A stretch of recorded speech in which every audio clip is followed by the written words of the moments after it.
நற்றுணையாவது நமச்சிவாயவே. வாசி தீரவே காசு நல்குவீர் பதிகத்துடைய 8வது பாடலுக்கான விளக்கத்தை தான் இந்த வீடியோல பார்க்க போறோம். பாடல்: அரக்கன் நெறி தர இரக்கம் எய்தினீர், பறக்கும் இழலையீர் கரக்கை தவிர்மினே.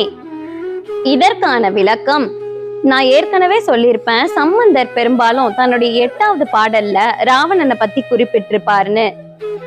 இந்த 8வது பாடல்ல தப்பு செஞ்சதுனால கைலாய மலைக்கு கீழே அமுக்குண்டு நெருக்குண்ட அரக்கன் ராவணன் வருந்தி அழுதப்ப அவன் மேல நீங்க இரக்கம் கொண்டீங்க.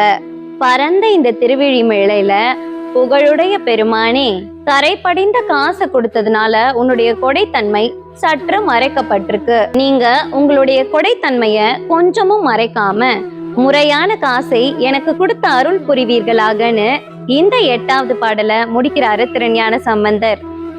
அன்னைக்கு அரக்கன் ராவணன் தான் செஞ்ச தப்ப நினைச்சு மனம் வருந்தினப்ப அவனுக்கு அருள் புரிந்த நீங்க குறையுடைய காசை பெற்று வருந்துற அடியனுடைய துயரத்தை போக்குறதும் உங்களுடைய கடமைதான்னு சிவபெருமானுக்கு சுட்டி காட்டுற வகையில இந்த பாடல் அமைஞ்சிருக்கு. 9வது பாடலுக்குரிய விளக்கத்தை நாளைக்கு வீடியோல பார்க்கலாம். நன்றி. அரக்கன் நெறி தர இரக்கம் எய்தினீர்,